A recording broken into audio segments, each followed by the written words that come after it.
lagi bersama saya Eksisi Nexis, masih dalam acara Indonesia Carbon Forum dengan tema Presenting the Future of Carbon Market in Indonesia. Nah, bagi seluruh para peserta kami ingatkan lagi bahwa webinar ini dapat disaksikan dalam 2 bahasa ya. Jadi silahkan langsung dipilih bahasa yang diinginkan melalui fitur interpreter yang sudah tersedia. Dan nanti jika ingin bertanya, boleh langsung disampaikan pertanyaannya melalui box atau kolom Q&A yang sudah tersedia. Langsung dituliskan pertanyaannya apa dan kepada siapa supaya nanti bisa langsung dibacakan oleh moderator dan dijawab oleh narasumber ya. Nah, sebelum kita memasuki sesi diskusi panel berikutnya yang ketiga, kita simak terlebih dahulu keynote speech yang akan disampaikan oleh Bapak Sarwono Kusuma Atmaja. Beliau adalah Ketua Dewan Pertimbangan Pengendalian Perubahan Iklim dari Kementerian Lingkungan Hidup dan Kehutanan melalui tayangan yang berikut ini. Assalamualaikum warahmatullahi wabarakatuh. Salam sejahtera bagi kita semua. Para undangan dan hadirin yang saya hormati, khususnya Komisaris Utama ICDX, Bapak Kiai Haji Said Agil Siroj, para pejabat yang hadir hari ini, dan juga Chief Executive Officer ICDX, Bapak Lamon Ritten. Saya ingin memberikan beberapa catatan saja sebagai pembuka dari acara ini tentang perubahan iklim dan dampaknya terhadap kita semua. Pertama, bahwa situasi umum di dunia dewasa ini makin sering disebut sebagai gejala VUCA, yaitu singkatan dari huruf V-nya itu adalah singkatan dari volatility atau meledak-ledak begitu ya. Kemudian juga U-nya adalah dari kata uncertainty atau ketidakpastian. Huruf C-nya adalah dari complexity atau kompleksitas, ruwet begitu ya. Dan huruf A-nya, ambiguity, itu memberikan kesan bahwa kita ini sedang dalam situasi yang ya serba tidak jelas begitu ya. Dan VUCA itu mencerminkan kondisi sosio-psikologis di dunia dewasa ini. Dan kenapa itu begitu? VUCA disebabkan oleh adanya perubahan iklim yang menjelma menjadi krisis dengan akselerasi berbagai macam bencana yang di luar dugaan, dan yang juga selain dahsyat itu bencana tersebut juga skalanya besar, di seluruh dunia terjadi itu. Yang kedua adalah selain perubahan iklim, VUCA juga disebabkan oleh pandemi COVID-19 yang hingga saat ini masih menimbulkan ketidakpastian. Kita di Indonesia bersyukur bahwa prestasi Indonesia mengendalikan COVID itu dianggap salah satu yang terbaik di dunia. Nah, negara-negara maju seperti Eropa Barat, ya, itu malah dewasa ini sedang mengalami peningkatan. Di pihak lain, beberapa negara yang dikategorikan miskin dengan persentase vaksinasi di bawah 10%, juga tingkat penularan COVID-nya itu rendah. Nah, jadi situasi pandemi ini itu adalah termasuk suatu situasi yang dijelaskan oleh VUCA tadi. Nah, kemudian juga dewasa ini terjadi perubahan relasi antara aktor negara dengan aktor non-negara. Gitu. Ini di banyak negara terjadi suatu pola relasi atau pola hubungan yang tidak harmonis antar negara dengan aktor non-negara. Dan perimbangan kekuatan antara aktor negara dan aktor non-negara itu juga sedang mengalami pergeseran. Gitu. Nah, ke arah mana? Itu juga tidak kita ketahui secara pasti. Selanjutnya, dinamika geopolitik global yang mengarah kepada keseimbangan baru yang belum dapat dibaca wujudnya. Ini juga merupakan suatu masalah yang merupakan bagian dari VUCA tersebut di atas. Nah, perkembangan selanjutnya, perkembangan teknologi informasi digital yang sekarang sudah didominasi oleh penggunaan apa yang disebut artificial intelligence atau kecerdasan buatan. Dalam konteks VUCA, perkembangan teknologi digital juga disebut sebagai hyperconnectivity atau konektivitas yang berlebihan. Nah, sebagai gejala umum, seluruh unsur VUCA tersebut di atas serta berbagai perubahan yang menyebabkannya seakan-akan menipiskan harapan akan terkendalinya emisi gas rumah kaca. Namun di balik kegelapan VUCA ada secercah harapan bahwa emisi gas rumah kaca dapat kita kendalikan dan ada jalan keluar yang bisa ditempuh untuk memecahkan masalah ini. Nah, dalam konteks ini, Presiden Republik Indonesia, Bapak Joko Widodo, dalam pidato sambutannya pada perhelatan perubahan iklim yang menghadirkan pemimpin dunia pada COP26 di Glasgow, Skotlandia, mengatakan bahwa carbon market dan carbon pricing harus menjadi bagian dari penanganan isu perubahan iklim. Dengan demikian, ekosistem ekonomi karbon yang transparan dan berintegritas, inklusif dan adil harus dapat diciptakan. Untuk menghadapi hal ini semua, sistem pembiayaan untuk mengurangi emisi karbon dianggap sebagai alternatif untuk mempercepat penurunan emisi. Karena suatu sistem perdagangan karbon yang efektif diyakini akan dapat mengurangi emisi secara lintas sektor, baik itu di sektor energi, tata guna tanah, kehutanan, maupun transportasi. Perdagangan karbon ini berada dalam konteks transformasi peradaban yang luar biasa, sehingga diperlukan suatu learning curve atau proses pembelajaran tertentu sebelum perdagangan karbon ini menjadi efektif.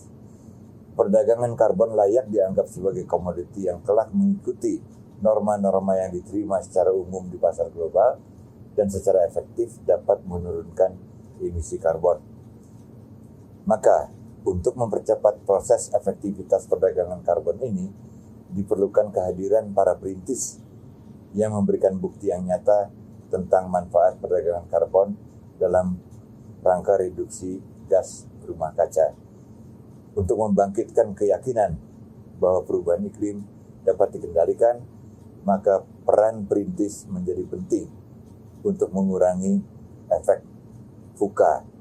Dengan perkataan lain, para perintis ini berperan untuk memperbaiki kondisi sosio-psikologis dunia menghadapi perubahan iklim. Terima kasih.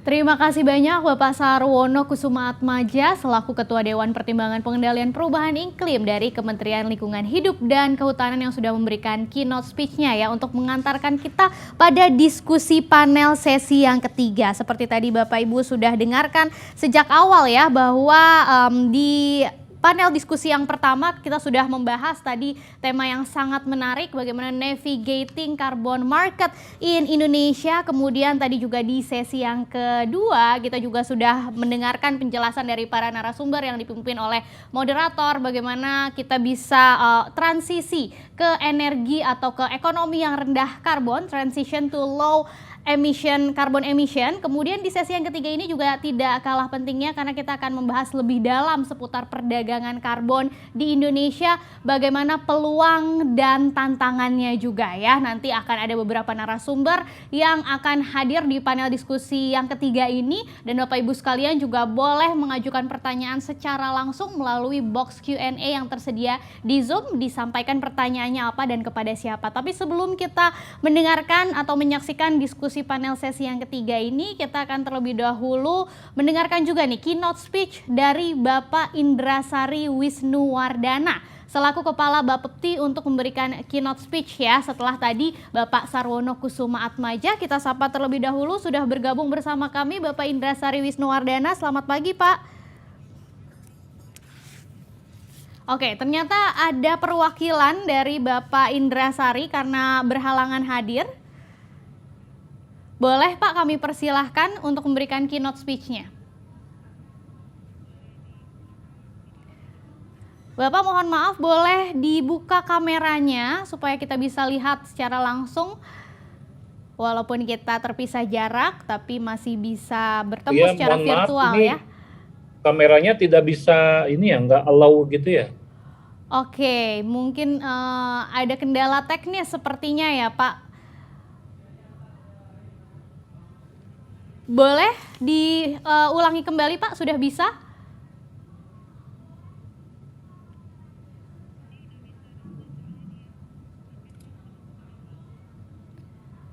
Ya, sepertinya masih ada kendala teknis. Kita akan sambung nanti ya setelah sudah selesai kendala teknisnya.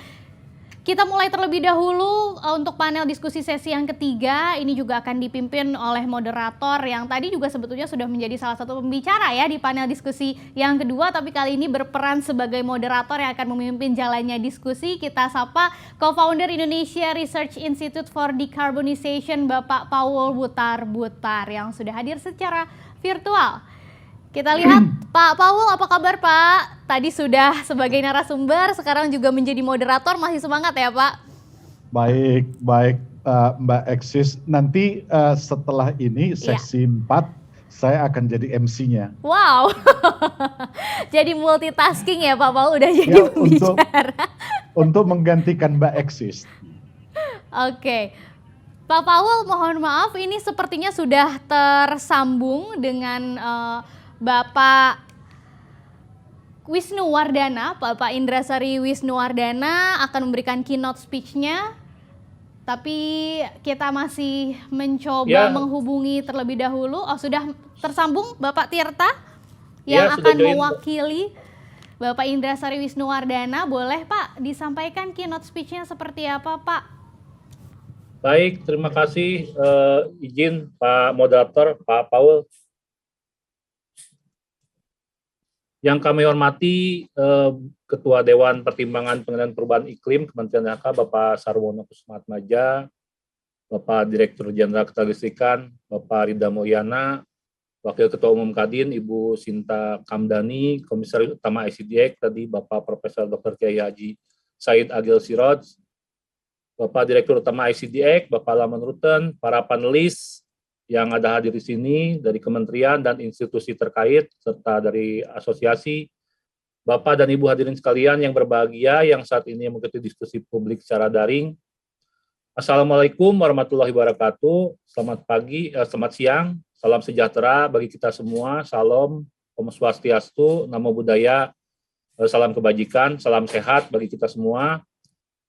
Pertama, mari kita panjatkan puji dan syukur hadirat Allah Subhanahu Wa Taala atas berkah dan karunia-Nya. Hari ini dari pagi sampai siang kita sudah bertemu pada acara diskusi publik yang diselenggarakan oleh ICDX secara virtual melalui media daring dengan mengambil tema Carbon Trading Indonesia, Opportunities and Challenge dalam Indonesia Carbon Forum.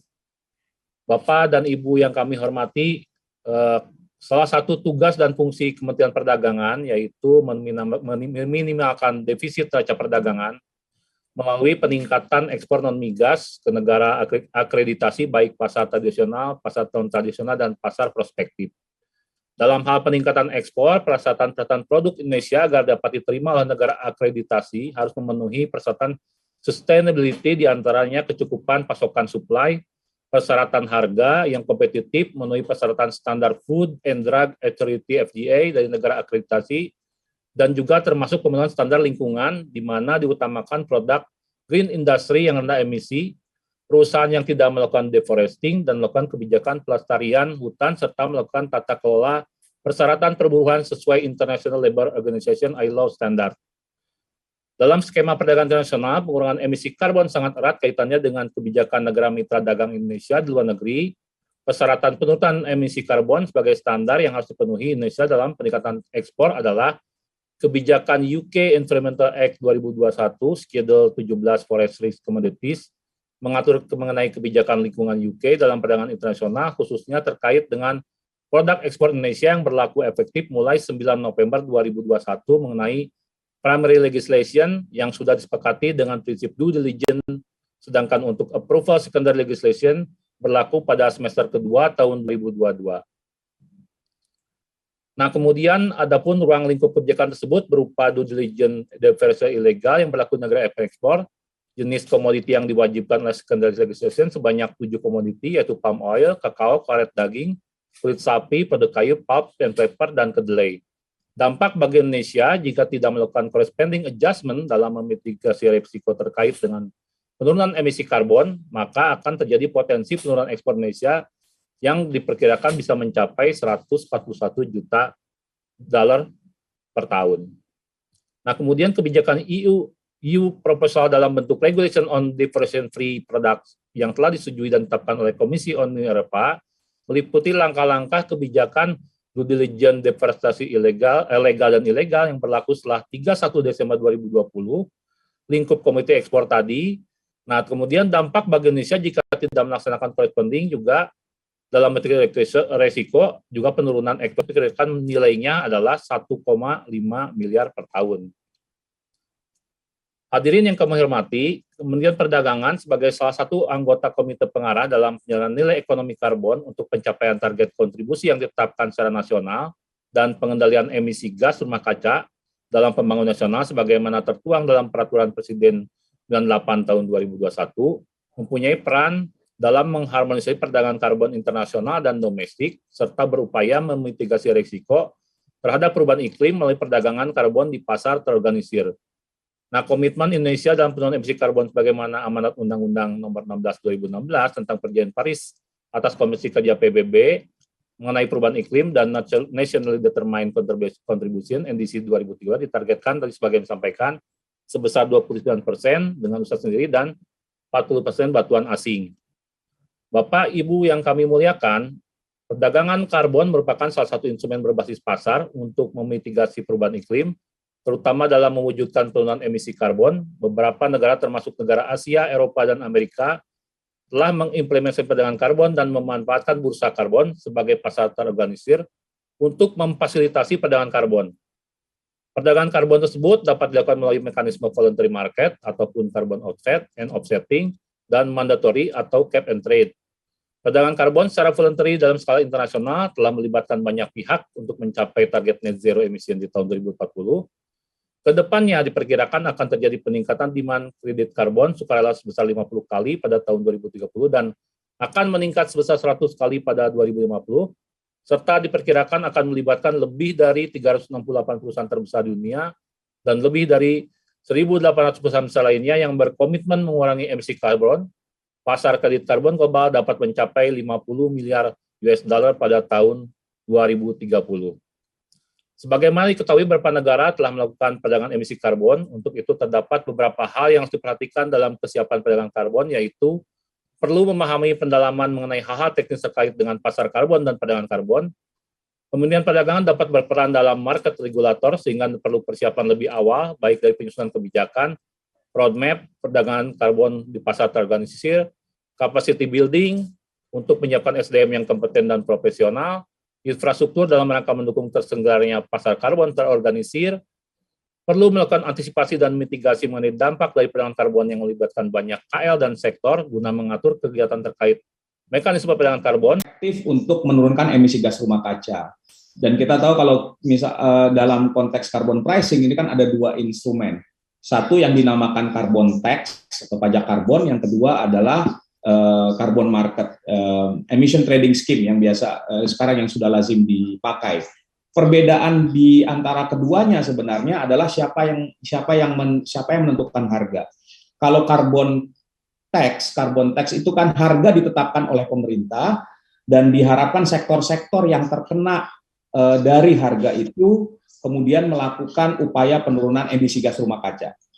Tapi yang kedua, karbon jika dilakukan lewat instrumen emission trading scheme atau pasar karbon, maka yang menerapkan karbon, yang menetapkan harga itu adalah pasar. Jadi mekanisme pasar yang menentukan, di mana awalnya mungkin floor price-nya itu yang ditetapkan oleh pemerintah. Nah, di dalam prakteknya kalau kita lihat di berbagai negara itu ada yang menggunakan salah satu atau dua-duanya atau model hybrid ya. Nah, jadi ini yang kita lihat di Indonesia sepertinya dua-duanya yang akan diterapkan. Tetapi bagaimana itu akan diterapkan sampai hari ini masih belum diketahui.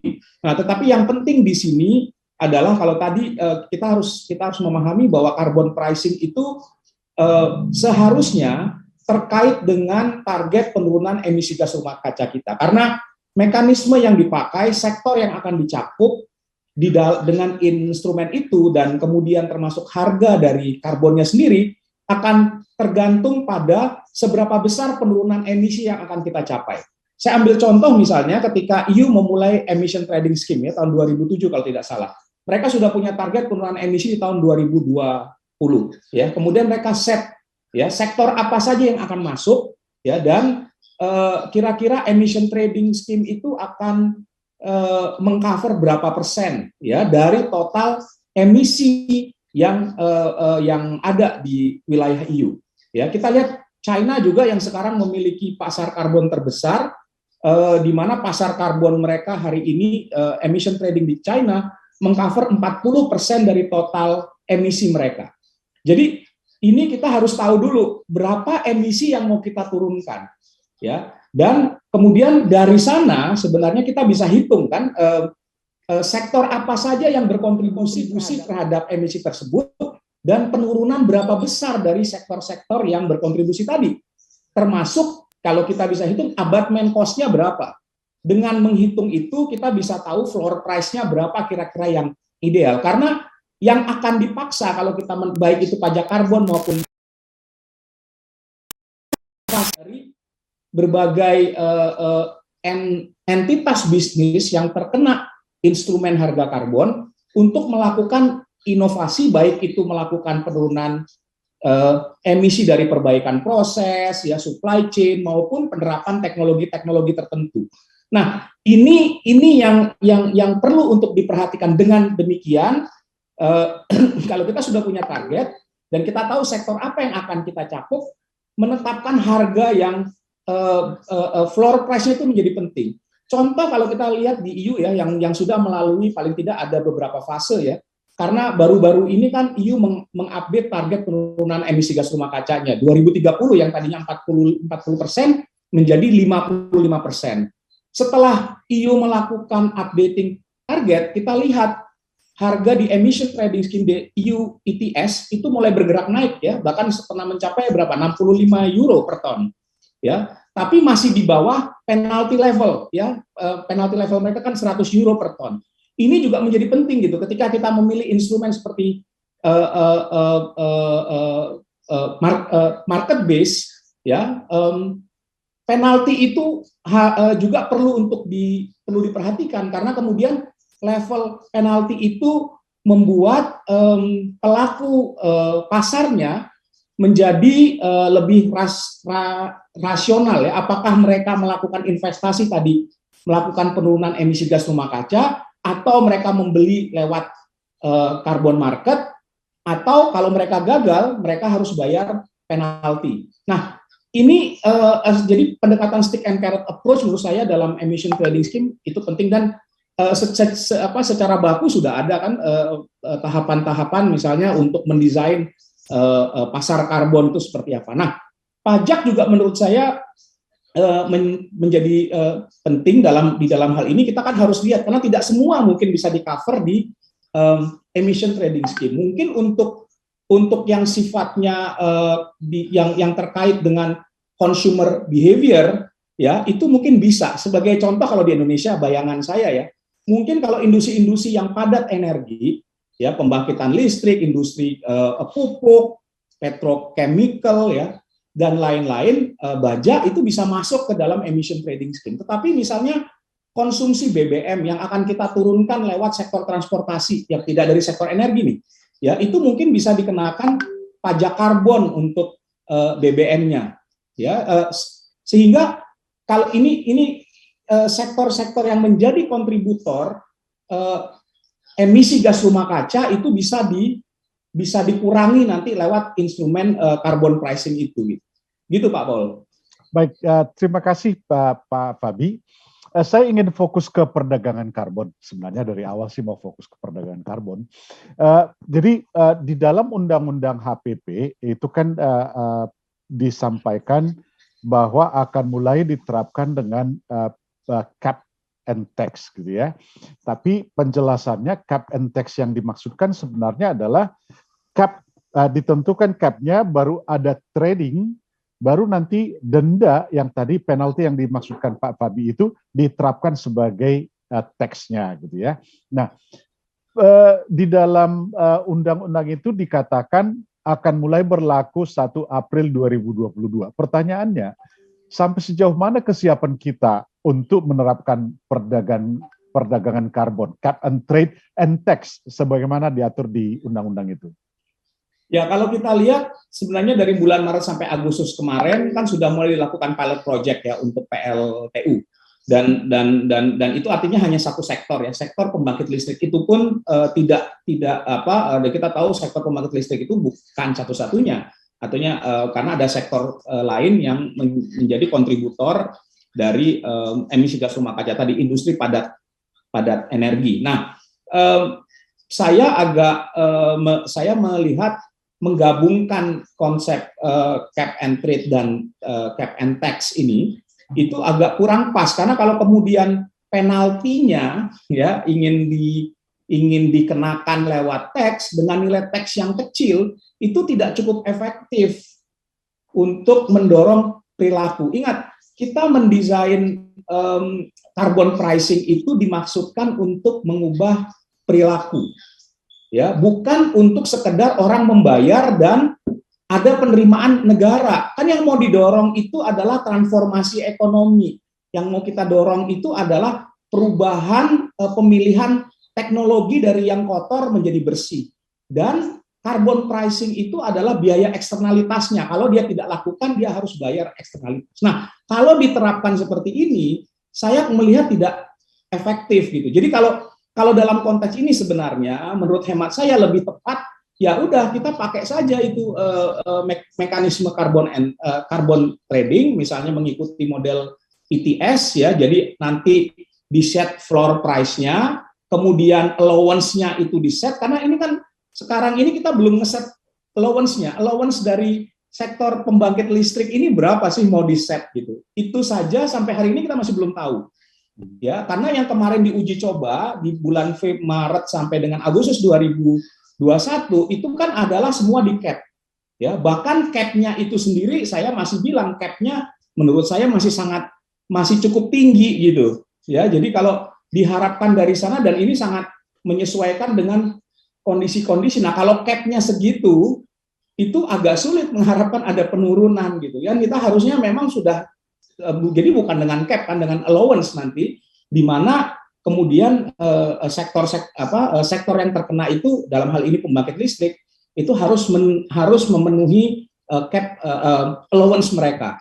Nah, ini sampai hari ini kalau kita lihat belum kelihatan berapa allowance-nya. Mungkin sedang disiapkan ya, tapi harusnya sudah mulai disampaikan kalau memang ditargetkan April tahun depan. Yang kedua, uji coba kemarin kan tidak semua PLTU gitu ya. Apakah semua PLTU yang nanti bulan Maret harus ikut? Keharusan itu masih belum jelas apa dasarnya.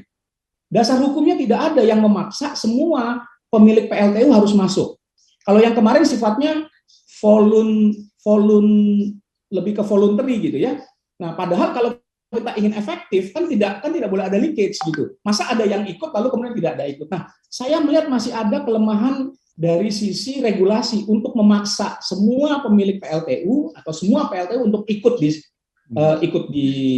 di sana. Jadi kalau kita lihat cap-nya masih belum jelas, allowance masih belum ada, tidak ada regulasi yang memaksa, mekanismenya untuk cap trade and tax itu masih menurut saya kurang efektif.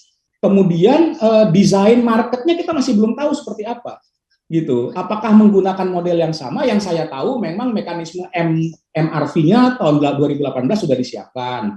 Kementerian SDM sudah punya Apple Gatric, gitu ya. Tapi itu kan baru satu sektor, gitu. Nah, kedepannya apakah hanya pembangkit listrik saja atau juga mencakup industri yang lain, gitu ya? Nah, jadi agak masih banyak pertanyaan. Jadi kalau dibilang kita siap di tahun depan bulan April, menurut saya kok agak tergesa-gesa gitu ya, melihat arsitektur untuk carbon marketnya sendiri, carbon tradingnya masih jauh dari ideal gitu. Baik, dengan apa yang hal-hal yang masih belum katakanlah tuntas dikerjakan oleh pemerintah gitu ya untuk persiapan carbon trading. Menurut Pak Fabi, yang idealnya seperti apa carbon trading di Indonesia dan butuh berapa lama untuk menyiapkan itu? Ya, saya kira kita membangun arsitekturnya dulu ya. Yang pertama tentunya penting untuk alignment dengan target penurunan emisi gas rumah kaca. Kita fix nih, 2030 kalau kita mau lihat targetnya sekarang, 2030 kita akan turunkan berapa? Ya, kita lihat ada NDC yang terakhir. Ya, yang sudah dilaporkan, dan di situ ada baru sektor energi kalau saya nggak salah penurunannya 400 yang CM2 itu 415 juta. Ya, 415 juta pada tahun 2030 ya. Dari PLTU berapa? Nah, ini kita mau turunkan segitu. Tapi sekarang kemudian berapa yang ada sekarang 2030 akan seperti apa? Karena kalau kita lihat dasar dari penentuan NDC itu penurunannya kan berdasarkan business as usual, di mana perhitungan business as usual itu tentunya dengan asumsi. Sementara kalau negara lain ketika menerapkan target penurunan emisi gas rumah kaca itu kan base year basisnya, bukan business as usual. Jadi nilai tertentu kemudian dia mau turunkan berapa? Basisnya apakah kita 2000 mau sama dengan emisi 2010 atau sekian persen dari emisi. Jadi ini sendiri allowance-nya masih belum ada. Jadi target penurunan emisi gas rumah kaca, allowance ya, kemudian arsitektur pasarnya. Lalu kemudian itu yang harus dipastikan. Lalu kemudian kita harus lihat sebenarnya peluang untuk menurunkan emisi di sektor pembangkit listrik khususnya PLTU itu berapa persen sih? Karena apakah ini kan artinya opsi-opsi mitigasinya juga harus dihitung. Ya, berapa besar yang bisa dilakukan misalnya kalau dengan tanpa effort. Misalnya pemilik PLTU memperbaiki boilers efisiensi boilersnya, atau dia ganti feedstocknya, atau dia lakukan retrofit yang butuh investasi. Itu kan sebenarnya abatement cost curve-nya kita harus tahu, sehingga ini menjadi penting untuk menentukan berapa sih pricing yang ideal. Jadi floor price-nya berapa gitu. Nah, dari sana lalu kemudian dibuat instrumen-instrumen yang lain, bagaimana dengan MRV sistemnya, penaltinya, ya, lalu kemudian enforcement-nya gitu. Baik. Ini menurut saya perlu dikerjakan. Kalau kita lihat dengan regulasi yang tadi saya katakan masih ada lubang-lubangnya, dan kemudian butuh sosialisasi, butuh persiapan, saya melihat paling tidak idealnya kita butuh 2 tahun. Baik. Jadi nggak tergesa-gesa. Dan ini saya lihat juga EU ketika mulai menerapkan di 2005 ya, mereka mulai masukkan 2007 ya. China juga begitu, kira-kira butuh 2 tahun. Jadi kita instead of tergesa-gesa hanya untuk ini mungkin untuk itu untuk carbon trading butuh waktu untuk mempersiapkan arsitektur dengan lebih rinci. Nah, sementara mungkin yang diterapkan itu adalah carbon tax aja dulu gitu. Sambil mekanisme pasarnya disiapkan dengan benar gitu. Itu sih perkiraan saya, Pak Paul. Baik, makasih Pak Fabi. Saya ingin beralih ke Pak Darsono dulu. Ini kan proyek Bapak di Katingan Mentaya, boleh dikatakan yang sudah beroperasi dengan baik itu kan hanya 2 untuk ini ya, untuk proyek karbon yang dari kehutanan, dan salah satunya punya Bapak. Di luar dari karbonnya, Pak, apa sih sebenarnya kegiatan yang dilakukan di sana? Terima kasih Pak Paul. Mungkin kalau tadi kita ngomong masalah market. Kalau kami tuh, kalau market itu kan ada supply dan demand ya. Kalau kami itu dari supply side-nya. Jadi kalau kita ngomong carbon credit, kenapa sih kok bisa ada inisiatif seperti Katingan Mentaya Project itu bisa menghasilkan carbon credit?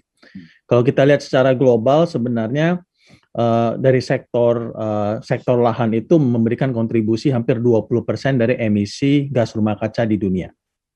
Jadi dunia juga melihat bahwa harus ada inisiatif supaya kita bisa mencegah deforestasi dan mencegah deforestasi lahan dan kebakaran dari sektor ini, sehingga apabila ada inisiatif yang bisa mencegah deforestasi, melakukan kegiatan konservasi itu bisa menghasilkan carbon credit. Itu dari segi carbon creditnya. Cuman pengalaman kami dari Katingan Mentaya Project selama 14 tahun ini, yang namanya menjaga areal, mencegah deforestasi, mencegah kebakaran hutan itu has nothing to do with carbon sebenarnya. Yeah. It's all to do with community. Jadi tadi Pak Paul itu mempertanyakan apa sih kegiatan, justru kegiatannya itu kami secara inklusif bekerja sama dengan masyarakat merubah behavior-nya. Yang tadinya terbiasa dengan deforestasi atau membakar lahan, kita rubah menjadi petani yang tanpa bakar dan tanpa kimia. Yang tadinya terbiasa dengan kegiatan-kegiatan yang merambah hutan, kita rubah menjadi lebih efektif sebagai petani kelapa, karena di area sekitar kami itu banyak kelapa. Jadi hal-hal yang kayak gini tuh kami belajar dari pengalaman kami selama 14 tahun itu, kunci keberhasilan dari pencegahan deforestasi kebakaran hutan dan khususnya di sektor lahan itu kita harus secara transparan bekerja sama dengan masyarakat, menunjukkan sebagai pemilik izin kami itu sebenarnya setara dengan masyarakat. Kami ini bekerja sama secara transparan, secara adil, sehingga proses pembelajaran kami di lapangan itu penting. Karena bisnis ini terus terang berbeda seperti bisnis-bisnis yang memiliki nilai fisik. Karena yang kami jual ini kan sebenarnya nilai lingkungannya, Pak. Sehingga tidak berwujud apa yang kita jual. Tetapi dalam proses sertifikasi atau untuk mendapatkan carbon credit itu sangat ditekankan masalah community atau masyarakatnya. Jadi ada prinsip yang namanya leakage dalam hal ini. Jadi kenapa dibikin konsep seperti ini? Leakage itu mengambil asumsi apabila sebelumnya areal ini dikuasai oleh PT RMU contohnya, dan sesudah dikuasai itu, apabila ada masyarakat yang pindah, waktu kita melakukan kegiatan kami itu pindah ke tempat lain, dan melakukan kegiatan deforestasi, itu kita nggak dapat kredit, Pak Paul. Itu karena kenapa? Dia itu mau memprotek masyarakat supaya masyarakat itu tetap di sana dan inklusif. Jadi semua kegiatan yang kami lakukan selama 14 tahun itu benar-benar berdasarkan satu kesetaraan, keadilan, dan kita bangun dari bawah. Karena banyak sekali kearifan lokal masyarakat yang sebenarnya kita itu tidak lihat dan justru ini kita kembangkan. Jadi sebagai contoh aja, Pak Paul, perjalanan PT RMU dari tahun 2007, waktu kita punya konsep, kita punya PT, kita melakukan kegiatan aplikasi ke Kementerian Kehutanan waktu itu tahun 2008. Saya tuh satu-satunya pegawai RMU selama 6 tahun pertama, Pak, sampai tahun 2013. Saya yakin Pak Paul kita udah kenal cukup lama. Ya. Karena perizinannya dan lain sebagainya. Tahun 2013 akhirnya kami dapat izin. Memang Katingan Mentaya Project itu menjadi proyek lahan yang paling besar di dunia, skema sukarela atau voluntary dalam segi jumlah carbon credit yang kami bisa produksi per tahunnya. Puji Tuhan, 14 tahun kemudian staff kami udah ada full time sekitar 300, part time sekitar 800, dan core business kami itu sebenarnya banyak berhubungan dengan masyarakat. Jadi sebenarnya kalau ditanyakan apa sih sebenarnya RMU itu kerjaan lebih ke community organizer. Ya. Karena kegiatan itu yang penting, karena satu untuk mendapatkan social capital dengan masyarakat tuh kita perlu konsisten, kita perlu jujur, kita perlu transparan, dan itu butuh waktu, Pak. Jadi tidak gampang kegiatan-kegiatan tersebut, dan ini yang saya ingin tekankan ke teman-teman yang lain yang bergerak di bidang carbon credit khususnya di sektor lahan, bukan berarti Bapak atau Ibu punya izin terus bisa dapat kredit. You have to show the work on the ground. Karena setiap tahun itu kami diaudit, auditornya itu bisa ke lapangan dan bisa menanyakan ke masyarakat, pernah nggak mendengar nama PT kami contohnya? Pernah nggak mendengar namanya Darsono Hartono? Kebetulan saya secara pribadi dan Pak Rezal selaku direksi itu sudah mengunjungi semua desa tersebut. Jadi memang bisnis ini menurut saya sangat menjanjikan. Cuman ini juga dari segi swasta, dari kami sebagai pemegang izin itu harus merubah cara pikir kita untuk melakukan kegiatan ini. Dan menurut saya paradigma itu juga nggak segampang yang diomongin orang. Ya, saya sering dapat pertanyaan Pak dari beberapa teman lah, kelompok yang ya kebetulan punya konsesi gitu ya. Pertanyaannya, Pak, gimana cara dapat carbon credit gitu ya? Menurut Bapak, kalau misalnya poinnya kan sebenarnya seperti yang kata Pak itu tadi, Pak Darsono, poin utamanya kan sebenarnya adalah bagaimana bisa merubah perilaku ini sehingga perilaku untuk menebangi dan sebagainya itu bisa dirubah, bisa menjaga hutan dan sebagainya itu. Apa yang bisa Bapak sarankan untuk teman-teman yang punya konsesi itu? Jadi soalnya orang-orang saya perhatikan ya, terutama yang punya konsesi melihat bahwa seolah-olah punya konsesi itu merupakan harta yang dengan mudah dapat dikonversi menjadi uang. Apa yang bisa Bapak ini sampaikan? Jadi konsesi itu salah satu syarat ya untuk mendapatkan carbon credit. Jadi kalau umpamanya kita lihat di skema sukarela ini, voluntary market ini kan ada standar-standar internasional yang harus kita bisa lalui ya. Jadi salah satu standar itu namanya standar Verra atau VCS, di mana secara ilmiah tuh ada metodologi cara menghitung karbonnya contohnya. Jadi khusus untuk lahan gambut, kita bisa menghitung karbon di areal kami, kita bisa melihat dari historical deforestasi seperti apa, sehingga pencegahan emisi itu bisa kita kuantifikasi. Itu satu dalam segi karbonnya. Dua, di sistem sertifikasi ini juga sangat jelas, Anda harus bisa membuktikan bisa memberikan benefit kepada masyarakat. Nah, yang ketiga akhirnya pasti kalau mau kita melakukan itu kan ada benefit kepada biodiversity. Jadi semua plan itu harus kita siapkan dan kita berikan kepada certification body ini, dan itu diaudit jadinya Pak. Jadi setiap tahun itu Anda dimonitor, dicek benar nggak apa yang tadi Anda katakan, Anda janjikan itu terjadi. Jadi banyak sekali sebenarnya proyek-proyek yang di luar, di Afrika, di Amerika Selatan itu punya izin, masukin project design dokumen, cuman tidak dapat monitoring atau verifikasinya karena tidak terbukti dan tidak bisa melaksanakan hal-hal tersebut, Pak Paul. Jadi itu yang sebenarnya saya itu kunci. Jadi bukan berarti Anda punya title atau hak pengelolaan, otomatis Anda dapat kredit. Justru kami sebagai project developer yang paling besar di dunia itu kami sudah melalui hampir ini tahun kelima kita dapat verifikasinya.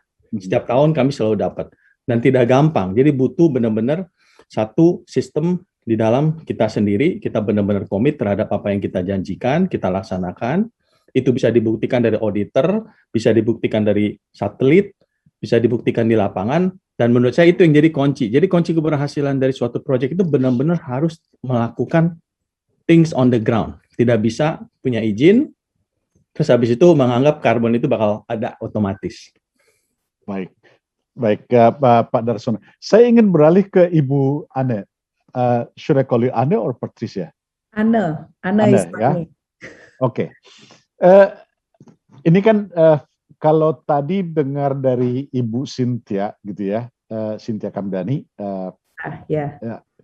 bahwa sektor swasta sebenarnya diharapkan berkontribusi untuk mencapai target net zero atau untuk target penurunan emisi gas rumah kaca melalui berbagai kegiatan, apakah itu mitigasi sendiri atau carbon offset. Tadi di sesi sebelumnya ada Pak Kelvin Fu dari Gunung Gahapi yang sudah memberikan contoh bagaimana mereka sudah melakukan kegiatan mitigasi plus carbon offsetting. Kalau kira-kira di Pan Brothers gimana rencananya Bu untuk mencapai hal-hal itu? Oke, terima kasih Pak Paul dan salam kenal untuk semuanya. Jadi memang dalam kapasitas ini kami mungkin bagi yang belum tahu, Pan Brothers adalah the largest garment manufacturer untuk ekspor ke dunia. Jadi 97% revenue kita memang global clothing supply. Ya, nah dalam hal ini memang langkah kita memang related to Paris 2050 maupun karena buyer-buyer kita committed untuk itu, kita memang sudah melaksanakan yang kita sebut adalah mitigasi dan step untuk melakukan salah satunya converting to green energy. Tapi sebenarnya langkah di industri, Pak Paul dan teman-teman di sini, itu bukan hanya green energy. Untuk clothing sendiri sebenarnya fokus kita adalah the SDG goals yang kita fokuskan untuk beberapa detail. For example, social compliance, karena kita kan padat karya. So we are focusing on the social compliance of our people untuk pekerja kita dan untuk ekosistem di sekitar pabrik kita. Karena ekosistem di sekitar pabrik kita juga sama-sama penting. Ya, next adalah mengenai environmental. Nah, environment ini salah satunya adalah memang converting all of the energy atau related untuk responsible procurement. Karena mungkin Bapak Ibu juga udah tahu bahwa industri tekstil dan garment dunia ini memberi polusi dunia sebelum COVID itu yang kedua terbesar. Jadi bagaimana secara dunia kita melakukan gerakan mengurangi polusi baik dari sisi water consumptions dalam hal prosesnya maupun dari sisi water treatment, plus juga bagaimana kita mengurangi emisi karbon yang kita contribute ya sebagai pollutersnya. Jadi memang steps itu step yang dimitigasi karena necessity. Jadi ini bukan hanya dari sisi Indonesianya, karena market kita dunia memerlukan memang step itu. Jadi untuk PenBridges sendiri kita udah canangkan sebenarnya dari tahun 2018. Hanya kita di 2020 kita benar-benar declare secara publik 10 SDG goals yang kita mau fokuskan, yaitu people, planet, and also profit. All is intermingling ya, karena let's not talk about sustainability kalau memang we cannot afford it. Ya, jadi itu memang message yang I think juga disampaikan di Glasgow oleh Presiden kita bahwa yang penting ini mengarah menuju ke carbon net zero is very very important. Tapi semua negara perlu mengukur bagaimana industrinya, bagaimana supply chain kita juga can afford. Ya, so maybe slide yang nomor 2 ya yang saya bisa share yang mengenai SDGs yang saya sampaikan. Next, ini mengenai PenBridges sendiri kita. Nah ini adalah current sustainability framework. Mungkin banyak industri yang mendengarkan juga. Kebetulan kalau yang ada di TPT paham benar mengenai masalah social sustainability. Yang kita bahas di sini hari ini yang related to carbon and carbon net zero adalah sebenarnya environmental sustainability. Jadi ada beberapa hal yang kita fokus. One of it is memang energy efficiency. Jadi memang solar panel is one of them. Tapi perlu diketahui juga pada saat kita detailing dengan Kementerian Perindustrian maupun Kemenko Equin, mereka juga menyampaikan kalau Indonesia nantinya juga sudah take a step towards green energy sendiri, sebenarnya energi yang disupply oleh PLN kepada dunia industri sebenarnya juga sudah green. So we are secure on that part, on the energy part. Hanya yang lain-lain yang related to masing-masing sektor itu yang perlu kita fokus. Nah, kita fokus di clean water and sanitation karena itu memang step kita. Terus kita juga fokus di sustainable material sourcing karena material sourcing ini juga menentukan carbon net zero-nya kita kan. Dan kalau di clothing industry gerakannya kita tuh adalah sebenarnya circular economy. Ini nanti perubahan mindset dunia bukan hanya private sectors, bukan hanya government, tapi juga public, masyarakat perlu paham bahwa kita tuh perlu kolaborasi dari seluruh supply chain dari stakeholders clothing industri kita sendiri. Dan saya yakin sektor-sektor lain juga sama. Jadi memang kalau di Glasgow kita nyebutnya ya, it's not about green emissions or a net zero, it's about the people mindset. Karena people mindset yang akan bisa membuat kita afford. Ya, kita semua afford. Kalau enggak, if it's not affordable, ini selalu ada definisi antara ekonomi dengan lingkungan. So we need to balance this, right? Nah, di industri kita pun juga melakukan yang sama. Untuk Pan Brothers sendiri, kita udah committed sejak tadi saya sampaikan 2018. Dari 2018 sampai termasuk 2022, kita udah spend and also committed up to close to 45 million US dollar untuk seluruh SDGs kita yang kita tadi set. Tapi this is just a part of the steps ya. Kita akan fokus up to 2045 untuk menuju carbon net zero. Pan Brothers sendiri committed untuk menjadi the pioneer of the industry clothing for Indonesia. Kita mau showcase kepada dunia bahwa Indonesia bisa dengan ekonomi circularity ini. Tapi kita memang berkolaborasi bersama dengan semuanya supaya bisa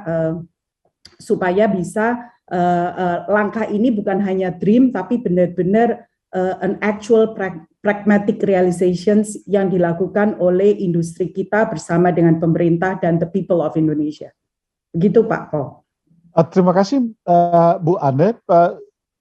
Luar biasa kalau Pan Brothers sudah mendeklarasikan bahkan lebih awal dari targetnya pemerintah ya 2045, berarti kira-kira sama dengan Indonesia Emas ya, untuk mencapai target net zero gitu ya. Ya, soalnya perlu Bapak ketahui dengan semua audiens di sini. Indonesia has been underdog for so long and kita juga di underrepresent and also a lot of globally too a lot of people misunderstood us, the Indonesians.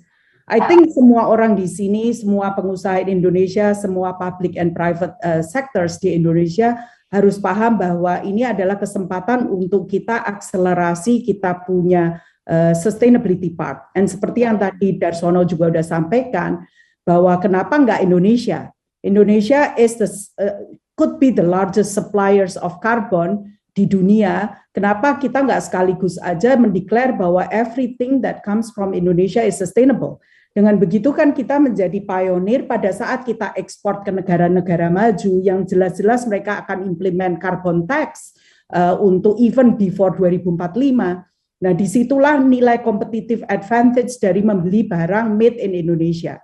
Jadi ini memang equivalently, Pak, ini hand to hand. Orang bisa ngomong it's a carbon tax, tadi yang seperti Pak Fabi sampaikan, tapi juga bisa hybrid. Hybrid ada hubungannya dengan perdagangan kita antar negara, karena antar negara tidak mengenal carbon tax di Indonesia. Mereka akan melihat bahwa barang-barang made in Indonesia, kalau kita traceability dan bisa di-accredited carbon net zero, waktu masuk ke negara tujuan itu tidak terkena namanya carbon penalty. Ya, begitu. Baik. I'm very happy to hear your plan. Saya pikir itu memang luar biasa. Ada beberapa perusahaan lain yang juga sudah mendeklar target net zero. Bahkan ada salah satunya perusahaan batu bara, Bu. Jadi luar biasa ada pionir-pionir di Indonesia yang memang sudah mengarah ke sana. Mudah-mudahan nanti industri lain juga bisa mengikuti. Saya ingin beralih ke Pak Julfal. Ini kan kita bicara tadi tentang perdagangan karbon gitu ya. Ada pertanyaan tadi di chat juga tentang bursa. Bagaimana pandangan Bapak tentang bursa karbon atau karbon offset yang mana karbon kredit akan diperoleh melalui bursa. Kira-kira di mana tantangannya dan peluang Indonesia itu ada di mana, Pak? Ya, terima kasih Pak Paul sebelumnya, dan saya ingin menyapa terlebih dahulu nih ada Pak Darsono, Pak Feby, dan Bu Ane. Salam sejahtera untuk kita semuanya. Memang menanggapi pertanyaan Pak Paul tadi yang terkait peluang dan tantangan ya terkait perdagangan karbon khususnya di Indonesia, memang selama ini kita lihat tantangan sendiri, kita melihat dua aspek ya. Secara yang pertama aspek global dan juga aspek nasional. Kalau secara aspek global memang kita pahami sendiri, memang beberapa negara ya, baik negara maju maupun negara berkembang, bahkan negara kita, tetangga kita pun sudah membentuk perdagangan karbon melalui pasar yang terorganisir. Nah, sebenarnya Indonesia ini sebagai yang memiliki proyek-proyek penurunan emisi karbon, terutama di sektor hutan ini sangat harus membuat pasar yang terorganisir juga, karena transparansi, direct access-nya juga ada, dan juga best price ya, karena perdagangan karbon melalui bursa karbon ini akan melalui sistem lelang. Nah, tantangan yang selanjutnya yang saya highlight secara nasional, memang kalau kita merujuk kepada Peraturan Presiden Nomor 98 Tahun 2021 ya, memang kalau kita lihat banyak kementerian atau lembaga terkait yang terlibat, kalau nggak salah ada 15 ya kementerian dan lembaga terkait, yang mana ini menjadi effort kami di sini untuk bagaimana kita memberikan saran dan juga masukan pendapat pada para kementerian dan lembaga terkait ini agar nantinya perdagangan karbon dapat terimplementasikan dengan baik dan tepat. Nah, terkait di sisi peluangnya sendiri, memang yang tadi sudah saya sampaikan, memang Indonesia ini sebagai negara penghasil kredit karbon di sektor kehutanan yang besar, ini juga sangat power ya, kita bisa memimpin di pasar global. Dan sebenarnya terkait perdagangan karbon melalui pasar terorganisir ya, khususnya melalui bursa, ini sebenarnya sudah dapat diimplementasikan secepat mungkin, karena secara infrastruktur baik itu di perundang-undangan maupun di peraturan itu memang sudah terwadahi dengan baik. Jadi kalau kita pahami, memang karbon ini di pasar global dianggap sebagai suatu komoditas karena memiliki kemiripan dan karakteristik yang hampir sama dengan komoditas pada umumnya. Nah, di Indonesia sendiri sebenarnya berdasarkan undang-undang ya, ini ada slide presentasi, Undang-Undang Nomor 10 Tahun 2011 yang sebelumnya telah diamandemen dari Undang-Undang Nomor 32 Tahun 1997 tentang perdagangan berjangka komoditi, bahwa definisi komoditi ini sangatlah luas. Jadi kalau kita pahami definisi komoditi ini semua barang, jasa, hak, dan kepentingan lainnya. Nah, selain di perundang-undangan, memang secara peraturan di beberapa di kementerian ya, di Kementerian Lingkungan Hidup juga sudah ada yang menyebutkan bahwa badan pengawas kami, yaitu ICDA, badan pengawasnya Bapepti, Badan Pengawas Perdagangan Berjangka Komoditi, merupakan ini sebuah badan pengawas yang mengawasi dan membina dan serta mengembangkan pasar perdagangan sertifikat penurunan emisi. Nah, ini yang sebenarnya baik di perundang-undangan ataupun di turunan peraturannya sudah terfasilitasi dengan baik. Nah, mungkin ada contoh-contoh beberapa karbon yang kita bisa ambil contoh dari beberapa negara ya, yang juga sudah memperdagangkan melalui bursanya. Jadi memang ada 7 negara yang mengklasifikasikan memang karbon ini sebagai sebuah komoditas, dan juga di Indonesia karbon ini juga bisa diakomodir oleh Undang-Undang Nomor 10 Tahun 2011 tentang perdagangan berjangka komoditi. Jadi bagaimana pemerintah Indonesia dan juga bersama para pelaku dan juga SRO, yaitu ICDA, ini bisa mengambil langkah yang baik dan tepat agar perdagangan karbon ini dapat difasilitasi dengan baik dan tepat. Karena secara tadi infrastruktur, baik itu di perundang-undangan maupun peraturan, ini sudah terwadai dengan baik. Mungkin itu Pak Paul dari tanggapan dari saya. Saya kembalikan kembali ke Pak Paul. Baik, makasih Pak Julfal. Kan kalau kita perhatikan perdagangan karbon itu kan ada yang langsung over the counter gitu ya, dan ada melalui bursa. Manfaat utama kalau lewat bursa itu kira-kira apa, Pak? Ya, kalau pastinya kalau melalui bursa transparansi ya Pak. Transparansi itu terlihat, jadi para pelaku dan penjual itu dapat secara transparan melihat harga yang terjadi di data, dan juga adanya direct access. Jadi baik pembeli dan penjual tidak kebingungan atau tidak susah-susah kembali mencari di mana pembeli, di mana penjual kredit karbon ataupun emisi karbon. Jadi melalui sistem auction atau sistem bursa ini sudah dapat terfasilitasi dengan baik. Selain itu juga yang tadi setelah saya sampaikan best price ya, karena kita menggunakan sistem lelang yang mana pembeli dan penjual dapat melakukan bid and ask sesuai kemauannya pembeli dan penjual. Dan juga sebenarnya di kami sendiri ICDX yang nantinya juga akan melakukan peran karbon juga, kita juga akan membantu visibility dari para penjual dan pembeli ya, terutama yang mempunyai proyek-proyek penurunan emisi karbon. Jadi dengan adanya visibility ini kita juga dapat mendongkrak atau memajukan para proyek-proyek penurunan emisi karbon ini dengan baik dan benar.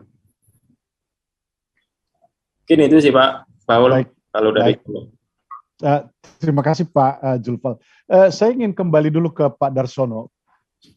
Kalau menurut Pak Darsono, kira-kira seberapa besar potensi perdagangan karbon Indonesia, terutama kalau itu dilakukan melalui bursa?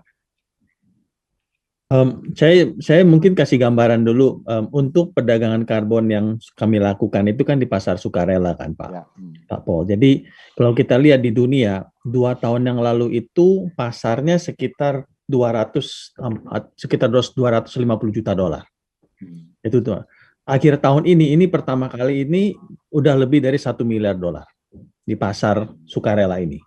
Jadi kalau kita lihat memang kenapa ini terjadi, karena makin banyaknya perusahaan yang secara sukarela memberikan klaim net zero itu. Sehingga mereka itu memerlukan offset untuk perjalanan transisi ke low carbon development-nya mereka. Sehingga demand ini juga keluar. Dan bagusnya di Indonesia kan sudah ada carbon tax sekarang. Berarti kan nanti ada yang seperti Pak Feby bilang, ada cap and trade-nya seperti apa, ambang atasnya di mana, itu yang bisa membuat pasar sehingga demand-nya itu bisa kita ukur dalam jumlah berapa ton atau lain sebagainya. Jadi kalau umpamanya kita lihat potensi kita domestik juga ada, potensi untuk internasional juga ada sebenarnya. Soalnya di internasional pun ada pembeli-pembeli yang membeli kredit dari voluntary ini bukan buat offset Pak sebenarnya. Mereka itu membeli itu karena komitmen dari company-nya mereka, sehingga hasil pembelian dari carbon credit ini, di mana Indonesia sebagai origin dari carbon credit itu bisa klaim sebagai bagian dari NDC Indonesia. Jadi ini yang menurut saya itu ada jalan tengah buat Indonesia itu bisa mengambil potensi ini, membangun pasar internasional dan domestik juga.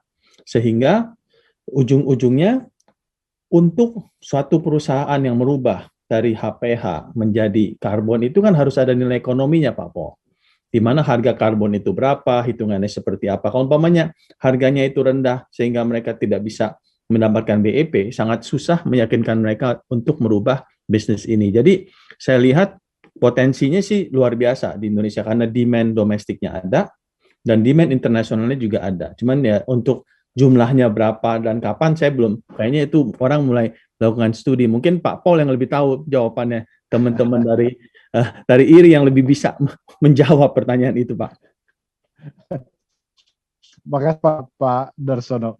Saya ingin ke Pak Fabi. Ini ada pertanyaan dari chat room. Kalau seandainya cap and trade diimplementkan di Indonesia, apakah katakanlah jatah emisi untuk perusahaan atau izin emisi itu bisa digantikan dengan carbon credit dari voluntary market.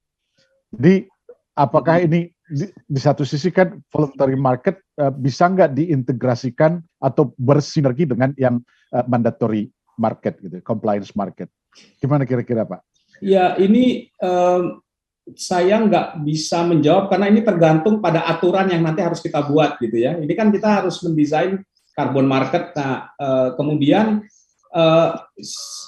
siapa yang terkena dengan aturan untuk penurunan emisi gas rumah kaca, lalu kemudian apakah itu bisa mereka bisa ambil bisa melakukan penurunan emisi dengan memberi carbon credit di pasar, ya kemudian pasarnya apakah pasar yang mandatori atau bisa yang voluntary, itu sebenarnya pertanyaan yang harus dirumuskan nanti di dalam regulasi turunan dari Perpres NEC ini sih menurut saya. Saat ini aturan itu masih belum jelas. seharusnya itu bisa saja dilakukan kalau kita bisa mengintegrasikan. Tapi kan kembali biasanya di proyek-proyek yang menjadi voluntary, yang sifatnya voluntary, itu kan harganya nanti berbeda. Nah, ini kita bisa bilang nanti ada potensi leakage. Kenapa? Karena kalau harga yang di pasar karbon itu kan di set up oleh market berdasarkan pada allowance-nya, ya kan? Dan ada carrot-nya gitu, ada carrot and stick gitu. Nah, ini ada kalau dia boleh gitu ya, kalau dia boleh beli, maka ada diferensiasi kan?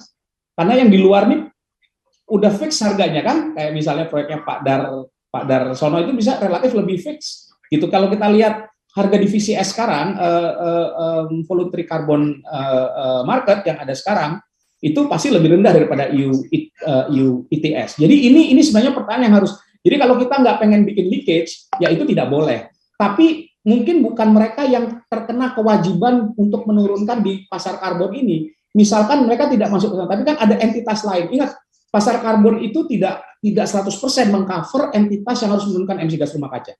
Pengalaman di EU, di Cina hanya 40% dari total emisi. EU juga kalau nggak salah 30-an persen sekian gitu ya. Nah, tapi di luar itu kan masih ada kewajiban. Nah, mungkin ini yang bisa yang mungkin akan terkena yang namanya pajak karbon, tapi mereka bisa opt juga mungkin untuk beli. Tapi ini yang menurut saya perlu dirumuskan sih. Sampai hari ini saya belum bisa punya jawabannya karena masih serba tidak jelas ya. Perpresnek-nya juga baru dikeluarkan, aturan turunannya masih belum jelas. Kita nggak tahu turunannya tuh harus dibuat apa aja gitu. Jadi ini pertanyaan yang sangat bagus, tapi saya nggak punya jawaban. Tapi itu analisis saya, kalau boleh nanti ada leakage dan itu mendisrupt market. Artinya tujuan bahwa pasar karbon bisa efektif, yang mandatori tadi ya, efektif menurunkan emisi gas rumah kaca itu tidak tercapai gitu. Kalau kita punya target berapa yang mau diturunkan. Nah, jadi ini termasuk analisis yang harus dilakukan sebenarnya, berapa sih yang bisa diambil di supaya yang voluntary market juga bisa hidup kan gitu kira-kira.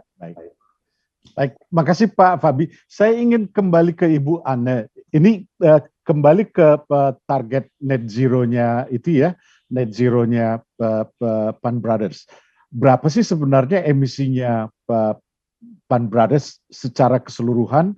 Apakah itu sektor 1, 2 atau skop 1, 2 atau 3? Dan apakah ada rencana untuk offsetting? Soalnya di sini ada Pak Darsono kan ya. Siapa tahu kalau memang ada rencana offsetting, tinggal nanti melalui mana? Apakah over the counter atau langsung melalui Pak Julfal gitu loh. Silakan Bu Anne. Yeah, that's very good question actually. Mungkin sebelumnya Pak Paul, saya juga menghimbau para industri untuk mulai menghitung dulu ya, dan menghitungnya bukan hanya kondisi sekarang, tapi termasuk dengan planning growth, karena tiap kali kita ada growth kan pasti kita, andai kata kita nggak melakukan apa-apa ya, pastinya kan kita akan memancarkan emisi CO2 kan. Jadi otomatis nanti untuk menuju carbon net zero pasti kita harus trade atau beli atau kena carbon tax. Jadi memang Pan Brothers ini kita juga lagi berhitung Pak, berapa persisnya yang kita butuhkan andai kata kita mau melakukan carbon net zero. Tapi seperti yang tadi saya sampaikan, untuk energi, sorry Darsono, bukannya I don't want to buy carbon from you. Untuk energi, menurut pemerintah, PLN tadi saya juga sudah sampaikan, PLN itu pelan tapi pasti akan convert ke green. Mau nggak mau, karena komitmennya juga. Mulai sebenarnya dari PLTU dan sebagainya. Cuma ini kan yang selalu didengungkan pemerintah, we need technology adaptations, support dari other countries untuk mempercepat. Jadi otomatis pelanggan-pelanggan PLN pada saat PLN udah turn into green atau renewable energy, kita sendiri sebagai pelanggannya sudah zero Pak. Yaitu satu, tapi Pan Brothers melakukan hybrid, just in case we are not on time. Karena ingat kita harus berdagang juga dengan internasional. Ya, jadi kita memang by 2023 daylight kita sudah green daylight. Kenapa saya menyebut daylight? Karena kita memakai solar, Pak. Kita memakai solar panel, dan kalau kita kegiatannya adalah shift 1 dan shift 2 menjelang sampai jam 6, kita tetap bisa melakukan solar panel and it's done. Memang kita nggak akan store, kita malah akan kirimkan ke PLN. Kalau nantinya PLN kan juga ada kebijakan itu juga untuk menerima juga extra storing dari kita. Nah, kita mengharapkan itu bisa dikompensasi. Ini kan sesuatu yang harus dibahas juga dengan pemerintah. Tapi memang kalau malamnya PLN belum renewable, itu yang kita akan hitung untuk kita akan compensate and buy voluntarily atau buy dari trading market yang ada di pasaran Indonesia nantinya. By then. Tapi kan ingat ya, semua industri carbon tax belum ada untuk industri, baru PLTU dulu. Jadi oke. Steps is needed, tapi mohon jangan panik untuk semua industri, karena kita memang harus mengukur kebutuhan sekarang dan kebutuhan pada saat nantinya. Ya, next adalah mengenai procurement ya. Procurement kita ini memang yang sangat membutuhkan carbon net. Jadi kita ini sekarang sedang membahas dengan seluruh supply chain kita, berapa sih dari mereka waktu kita beli itu karbon negatifnya berapa, Pak? Karena itu yang akan ditransmit ke kita. Ingat, untuk suatu garment manufacturing, kalau yang kita butuhkan adalah material, human, that's why I call social compliance, plus actually energy. Kalau energinya sudah green, human-nya juga social comply, yang kita ukur adalah sebenarnya tinggal procurement-nya atau raw material. Nah, kita ini lagi berhitung benar-benar dengan masing-masing supplier kita. Dan ada supplier kita yang ready, Pak, ada yang kurang ready. Nah, itu tugasnya kami sebagai ekosistem. Makanya tadi Bu Shinta dari Kadin, kebetulan Darsono dan saya juga di Kadin, juga memikirkan bagaimana kita memastikan supply chain kita juga mengurangi karbon emisi itu. Sehingga kalau nantinya kita membeli dari Pak Darsono here, or dari carbon trading, kita seminimal mungkin, karena itu kan merupakan cost ya Pak ya. Untuk kita sebagai industri nantinya adalah merupakan cost. Dan sekali lagi yang disampaikan semua orang, we should be able to afford ya. Karena at the end kan ini semua cost yang ada di industri itu kan nantinya akan ditranslate back kepada cost per piece barang-barang yang ada di market. Ya, if it's already a must ya, bukan hanya voluntarily. Tapi saya bukannya nggak mau menjawab Bapak, tapi ini benar-benar tergantung, kita juga lagi ngukur dari raw material kita, Pak. Kalau dari Penn Brothers sendiri sih, kalau it's all only up to Penn Brothers tanpa melihat raw material, by then kita udah carbon net zero, Pak, by 2045. Tapi kalau melihat raw materialnya, belum tentu. Makanya saya harus tetap berteman dengan Pak Darsono here, juga dengan Pak Zulfal dan Pak Febi, supaya akses menuju karbon ini tetap available untuk kita. Dan of course Indonesia ya diharapkan, karena kita ini akan menjadi, saya melihat akan bisa menjadi penghasil carbon trading ini, why not you give back a bit to the country for us, for the industry of Indonesia. Pak Darsono langsung smiling. Ya toh kan nilai tambah ini kan sekali lagi nilai tambah is for the whole Indonesians. The pie is so big, bisa dari sisi karbonnya, bisa dari sisi kami di industri. Tapi kan at the end kalau kita bisa ekspor ke dunia dengan competitive advantage, kan yang makmur juga the whole people of Indonesia. So it's a change of mindset, Pak. Ya, itu. Thank you Bu Ane. Tapi ada satu pertanyaan untuk Bu Ane. Ini kan kita kan tidak bisa menunggu sampai semua hijau yang di PLN kan ya. Sementara Carbon Border Adjustment Mechanism sudah mulai diimplementasikan 2023. Ini bukan mau memaksa supaya Ibu beli dari Pak Darsono gitu ya. Tapi kira-kira gimana tanggapan Ibu?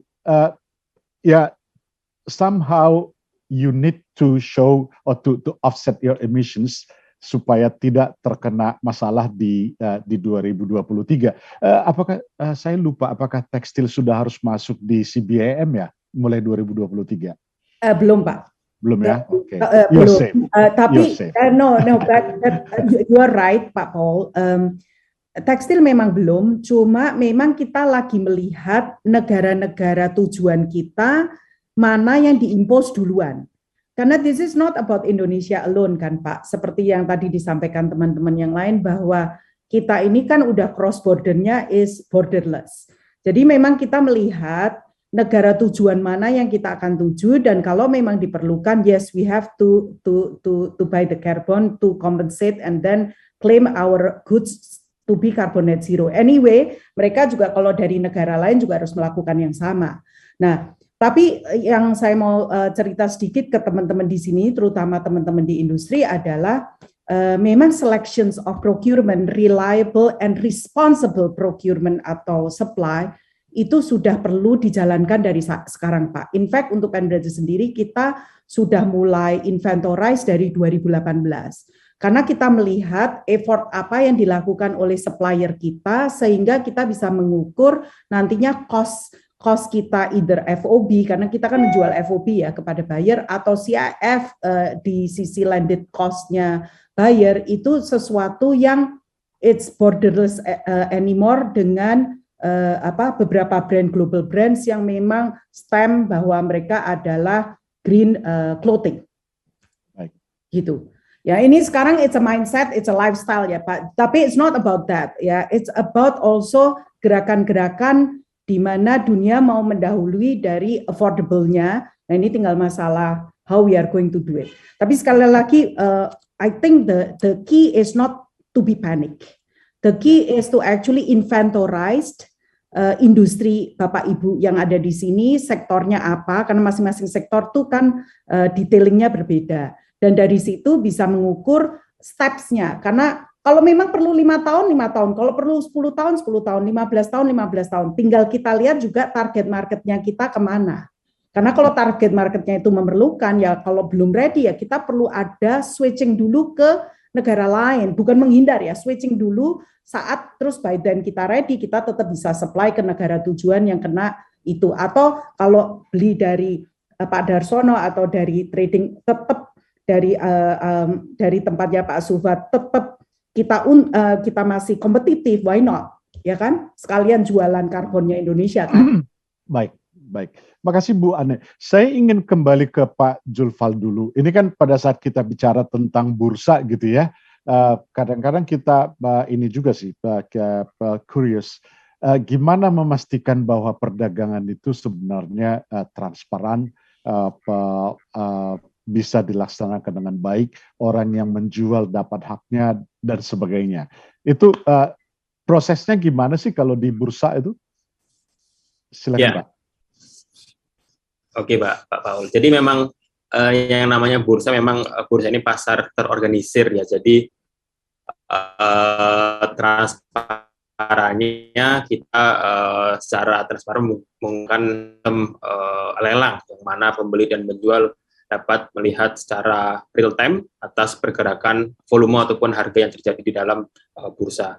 Dan mungkin kalau Bapak Ibu sekalian sudah mengetahui kalau memang di dalam bursa ini memang ada infrastruktur lain yang tidak dilupakan, yaitu lembaga clearing. Dimanapun bursa itu pasti ada lembaga clearing. Jadi lembaga clearing ini sebagai lembaga penjamin dan penyelesaian transaksi perdagangan. Jadi istilahnya kalau bisa dianalogikan kurang lebih seperti LPS, lembaga penjamin simpanan ya kalau di bank. Nah, lembaga clearing ini sebenarnya memastikan perpindahan antara unit karbon dari penjual ke pembeli yang nantinya akan terus dicatat secara berkala di lembaga clearing. Jadi setiap komoditas apapun yang ditransaksikan melalui bursa komoditi itu harus diletakkan terlebih dahulu di suatu depository, mungkin dalam hal ini di karbon dalam suatu registry yang mana pengelolaannya di bawah lembaga clearing. Nah, lembaga clearing ini nanti akan mengecek apakah komoditas atau unit karbon ini sudah masuk ke dalam suatu pencatatan atau suatu depository atau gudang yang nantinya jika sudah memasuki suatu depository yang dicatat oleh lembaga clearing baru boleh ditransaksikan melalui bursa. Nah, selama komoditas atau unit karbon ini belum masuk ke dalam pencatatan lembaga clearing ini tidak akan terjadi perdagangan di dalam bursa. Nah, mungkin dari hal pengawasan yang seperti itu kita bisa meminimalkan ada catatan ganda ya atau double counting, terutama pada komunitas-komunitas yang bersifat intangible. Mungkin kalau yang tangible ini lebih mudah karena penyerahan barang langsung diserahkan dan ditaruh di gudang. Nah, ini kalau yang intangible ini harus butuh effort yang cukup tinggi karena bagaimanapun juga lembaga clearing akan terus mengecek, melacak adanya pemasukan dari unit karbon yang akan diperdagangkan melalui ICDA. Mungkin itu Pak Paul kurang lebihnya bagaimana ICDA atau bursa berjangka ini bisa memfasilitasi perdagangan karbon dengan baik, transparan, dan juga adil ya. Baik, makasih Pak Julfal. Karena apa yang disampaikan Pak Julfal barusan, saya ingin nanyakan aja out of curiosity. Bursa itu punya pengaruh nggak sih terhadap harga karbon? Atau bisa mempengaruhi harga karbon nggak kalau bursa? Ya, sebenarnya kalau bursa sendiri udah berbasis pasar ya Pak, jadi tergantung supply and demand. Jadi kembali lagi ke hukum penawaran dan permintaan. Jadi semakin mungkin kalau sekarang kita lihat komoditas-komoditas tertentu yang permintaannya tinggi, itu mungkin nanti akan harganya akan merangkak ke atas. Nah, cuma yang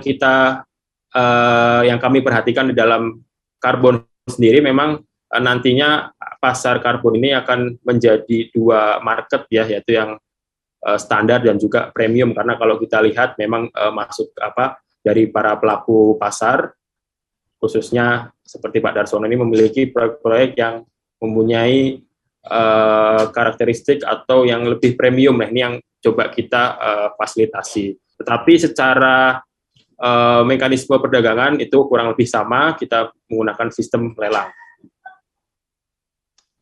Baik, makasih Pak Julfal. Saya ingin kembali ke Pak Darsono. Bang, nggak kelihatan ya Bang? Sorry. Kenapa nih? Oke. Ini kan di Perpresnek itu kan ada pasal transisi, Pak.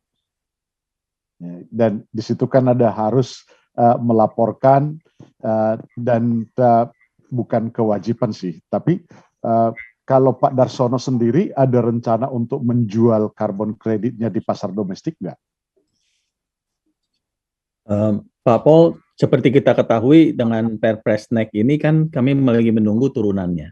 Jadi kami, saya setuju dengan Ibu Anne, Indonesia first. Jadi kita selalu mikirnya let's focus this. Kenapa saya melihat ini penting? Karena this carbon border adjustment itu bakal jadi non-trade barrier negara-negara maju terhadap kita. Jadi itu kita harus mikir panjang nih. Masalah karbon ini menjadi suatu hal yang menurut saya itu kalau kita tidak design it properly, nanti barang-barang ekspor dari Bu Anne itu jadi masalah. Semua ekspor barang di Indonesia itu jadi masalah. Jadi mungkin beberapa hal yang harus kita pikirkan dari segi nasional.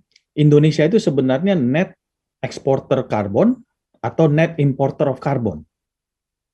Karena itu bisa merubah regulasinya, Pak Paul.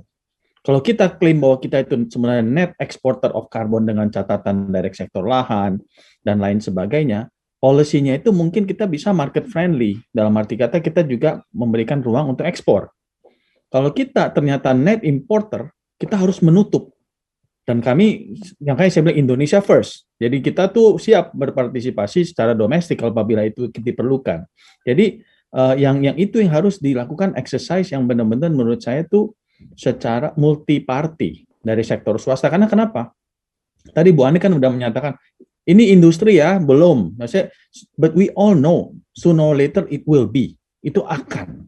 Jadi kenapa nggak kita sama-sama, kebetulan di Kadin ini lagi mau dibuatkan task force masalah carbon market ini, sehingga kita dari semua sektor bisa menghitung trajektori kita 20 tahun ke depan apabila kita berekspansi seperti ini, kita punya hutan seperti ini, sehingga kita bisa melihat dibandingkan dengan NDC-nya kita, Pak Po, apakah kita tuh perlu beli karbon dari luar atau kita bahkan ada ekses karbon yang luar biasa. Nah, dari situ baru kita bisa bikin frame-nya, apakah itu domestic market, apakah international market. Jadi exercise itu yang penting sekali. Kalau tanpa itu ya sepertinya kita shoot in the dark aja, kita nggak tahu maunya kemana. Begitu tahu-tahu industri melihat harus membayar jadi masalah. Karena kenapa? Yang saya takutin ini, nanti negara maju pasti akan mengatasi yang namanya carbon border adjustment itu udah pasti akan terjadi. Sooner or later kita akan kalah sama eksportir yang lain kalau kita nggak siap. Justru ini momentum Indonesia dengan ada carbon tax-nya, dengan ada NEC-nya itu, kita bisa di depan. Kita bisa bikin bahwa seperti Anda bilang, kita proaktif, kita bisa klaim bahwa kita udah net zero.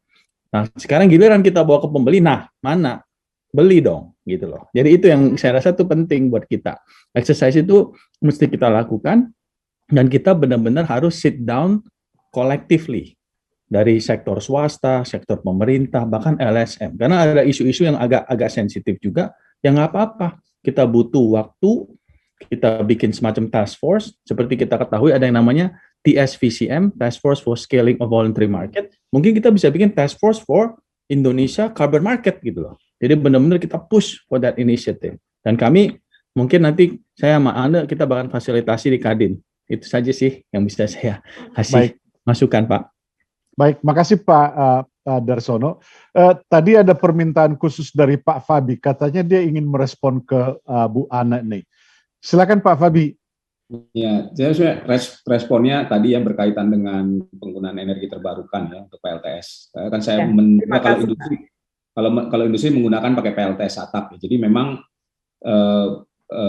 sekarang kan opsinya itu adalah kalau kita ingin menurunkan carbon footprint kita, maka salah satunya dengan cara melakukan diversifikasi sumber energi. Ya, sumber listrik kalau misalnya tadi yang disampaikan Bu Ani, berarti sebenarnya saya menduga sumber listriknya ya itu yang bisa dipakai dengan menggunakan energi terbarukan. Nah, salah satu yang mungkin diterapkan kan teknologi PLTS atap. Nah, memang PLTS atap ini untuk interkoneksi dengan PLN menggunakan skema net metering, misalnya sudah ada peraturan Menteri SDM 49 2018 dan yang sudah diperbaiki dengan Peraturan Menteri SDM nomor 26 2021, di mana itu dimungkinkan ya, terutama kalau buat industri misalnya pada hari libur kemudian tidak menggunakan listriknya itu sebenarnya bisa saja di-transfer atau bisa dikirim ke gridnya PLN dan itu sudah banyak yang menerapkan itu. Jadi itu sangat mungkin. Dengan demikian carbon footprint-nya turun. Yang kedua tadi mungkin yang berkaitan dengan untuk industri. Saya refleksi sedikit ya, waktu kemarin ke Glasgow, saya lihat di beberapa ya di jalan-jalan di Glasgow itu ya ada beberapa perusahaan yang bilang kami berkomitmen untuk carbon neutral di tahun 2030, kemudian bisa net zero di tahun 2050.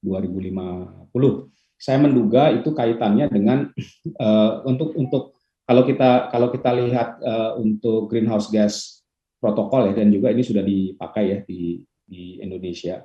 Itu kan untuk semua perusahaan kalau dia mau carbon neutral paling tidak dia harus menghitung emisi skop 1 dan skop 2.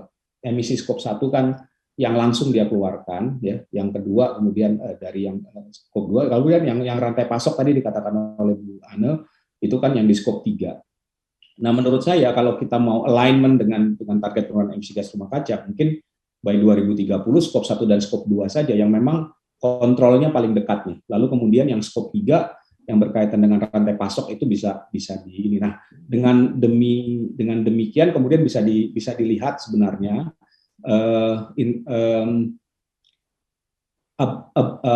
abatement strateginya seperti apa. Kalau untuk beberapa industri kan melakukan retrofit, melakukan efisiensi energi, pindah tadi ke memperbanyak penggunaan energi terbarukan dan lain sebagainya. Itu bisa sangat membantu untuk menurunkan emisi gas rumah kaca. Lalu kemudian sisanya yang tidak bisa di-abate gitu untuk beberapa sektor, dia bisa beli dari baik itu carbon market ya, apakah nanti pasar yang mandatori atau pasar yang voluntary gitu. Jadi itu mungkin opsi-opsinya. Tapi ini memang perlu banyak didorong, saya kira di Indonesia karena ini juga menjadi penting ya. Size of carbon market kita akan ditentukan oleh seberapa banyak sebenarnya perusahaan-perusahaan yang beroperasi di Indonesia atau entitas bisnis yang beroperasi di Indonesia punya target menurunkan emisi gas rumah kaca. Itu tadi yang saya katakan Pak Paul, bahwa memang mau nggak mau, suka nggak suka, kita harus jelas dulu ini sebenarnya target kita untuk menurunkan emisi 2030, 2050 itu berapa sih? Dan kemudian inventory yang lebih detail ya, menurut saya perlu dilakukan, dan ini bagian dari exercise untuk carbon market juga, karena pembagian allowance itu kan menjadi penting. Lalu kemudian jadi dengan sinyal seperti itu, menurut saya bisa ada strategi-strategi. Jadi perusahaan-perusahaan seperti Bu Ane ini bisa punya strategi yang lebih utuh, dan dia bisa tahu penurunan emisi itu akan saya lakukan lewat investasi langsung ke proses saya, ke teknologi yang akan saya pakai, atau kalau yang tidak mungkin, yang terlalu mahal mungkin, atau dilakukan, atau yang tadi misalnya untuk waktunya lama misalnya, kalau untuk bisa investasi ke sana, ya dibeli dari carbon market. Nah, dengan demikian kita sudah mulai bisa menciptakan demand dan supply sebenarnya, dan ini akan mendorong ya mereka yang akan masuk ke menjadi penyedia carbon offset, itu juga sudah mengancang-ancang kalau kita punya perhitungan-perhitungan seperti ini. Nah, ini sebenarnya tugas dari pemerintah sih, yang menurut saya itu perlu segera ya, dengan keluarnya Perpresnek ini sudah mulai menghitung potensi demand dan supply. Jadi seperti Pak Darsono dan kawan-kawan ini juga sudah mulai gitu ya melakukan, dan untuk bisnisnya juga sudah mulai siap-siap melakukan. Begitu kira-kira Pak Paul. Baik, makasih Pak Fabi. Saya ada pertanyaan ke pertanyaan lanjutan ke Pak Julfal sebenarnya. Kapan mau mulai Pak pilot trading untuk voluntary carbon? Soalnya ini ditunggu-tunggu nih untuk artinya kan udah lama ini ICDX pengen menjadi katakanlah exchange untuk ini ya, untuk karbon. Sampai sejauh mana kesiapan katakanlah ICDX untuk menjadi bursa? Mungkin bukan untuk yang mandatory dulu ya, tapi untuk yang voluntary carbon gitu loh. Kapan kira-kira, Pak? Ya, terima kasih Pak Paul. Memang kalau dari infrastruktur sendiri ya, di sisi ICDX memang dari kami sudah melakukan pembahasan lama dengan para pelaku dan juga para stakeholder lainnya, baik itu di sisi pemerintah maupun sisi praktisi atau akademisi. Memang secara infrastruktur memang sistem perdagangan karbon ini sudah hampir selesai ya, karena tinggal difinalisasi saja. Nah, terkait kapan akan melakukan pilot auction-nya, nah ini tinggal kita dari kami menunggu dari para partisipan. Memang kalau saat ini memang sudah ada para beberapa partisipan yang akan bergabung dalam rencana pilot auction, cuma yang disayangkan mungkin dari sektor kehutanan Pak Darsono yang masih belum bisa melakukan penjualan karena menunggu turunan dari Perpres. Nah, mungkin yang kita coba lakukan ini akan melibatkan proyek-proyek penurunan emisi yang dari sektor energi. Ini yang kita bisa coba percepat agar nantinya menjadi sandbox buat para pengambil kebijakan agar ini sudah ada contoh pilot project yang dilakukan oleh bursa berjangka. Itu sih Pak Paul. Dan hopefully mudah-mudahan bulan Desember ini atau Januari Pak, kita akan coba melakukan pilot auction. Ada tanggal spesifiknya Pak? Siapa tahu tanggal 12 Desember atau tanggal 13 Desember pas ulang tahun pertama IRIT gitu kan? Kan bisa jadi kehormatan untuk IRIT gitu loh. Iya Pak, nanti mungkin lebih tepatnya nanti ini tergantung para pengambil keputusan Pak di BOD. Nanti secara teknis kita yang menjalankan. Nanti Pak Paul juga bisa berpartisipasi Pak. Saya tadinya justru mau nyarankan Bu Ane untuk ikut terlibat sebagai pembeli pertama untuk voluntary carbon market. Baik, boleh Pak, pembeli pertama boleh, untuk penglaris. Yes. Penglaris. Ya nggak Pak Darsono. Jadi kalau Bu Ane sudah mau jadi penglaris, nanti Pak Darsono jualan juga untuk yang pertama gitu loh di bursa. Kan toh untuk kepentingan Indonesia kan, Indonesia first kan itu. Betul. Ya jangan sampai kita malah berjualannya di bursa yang di luar Pak. Nah itu yang mungkin kita harus perhatikan ya. saya sih sebenarnya seperti saya tahu misalnya Pak Kelvin itu yang dari Gunung Gahapi itu ya, kami cerita ketemu di Glasgow dan diskusi tentang bahwa mereka sudah membeli gitu ya, mereka membeli dari bursa di Singapura. Itu kan sayang kalau pada akhirnya kita menggunakan atau membutuhkan offset untuk emisi kita di Indonesia, tapi belinya dari Singapura. Nah, tapi kondisinya Pak Kelvin waktu itu kan karena bursanya nggak ada gitu ya. Jadi makanya kita perlu dorong si ICDX untuk segera mulai dengan perdagangan pertama. Siapa tahu itu bisa menjadi pilot trading yang menjadi trading yang digunakan untuk selanjutnya. Tapi saya ingin berterima kasih kepada panelis kita, Pak Darsono, Pak Fabi, Pak Julfal, dan Bu Ane atas informasi-informasi yang diberikan. Saya pikir sangat berharga ya. Saya sendiri cukup lama lah, mulai 2004 sudah ikut di perdagangan karbon. Pada waktu saya bekerja di perusahaan karbon ya, ada perusahaan yang berbasis di Inggris, kemudian pindah ke perusahaan yang berbasis di Swiss, dan sekarang sebenarnya juga masih tapi in partnership with satu perusahaan dari Taiwan. Jadi kita mengembangkan proyek bersama-sama dan juga tidak hanya menjual karbon tapi juga renewable energy certificate. Jadi saya pernah menyampaikan ke Pak Julfal dan tim, jangan fokus ke karbon, ada environmental attribute yang lain yang bisa katakanlah diperdagangkan. Siapa tahu nanti suatu saat ada sustainable benefit yang bisa juga diperdagangkan gitu loh. Jadi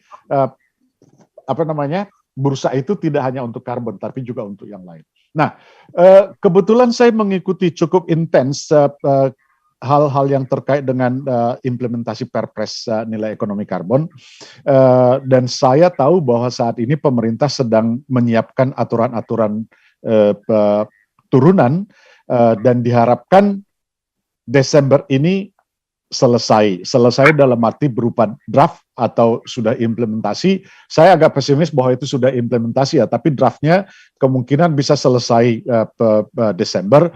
Oleh karena itu, dari apa yang saya lihat, memang pemerintah itu bekerja intensif untuk menyusun regulasinya. Minggu lalu ada intensif discussion di pemerintah.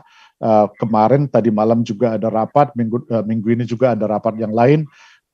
Setiap hari sepertinya pemerintah akan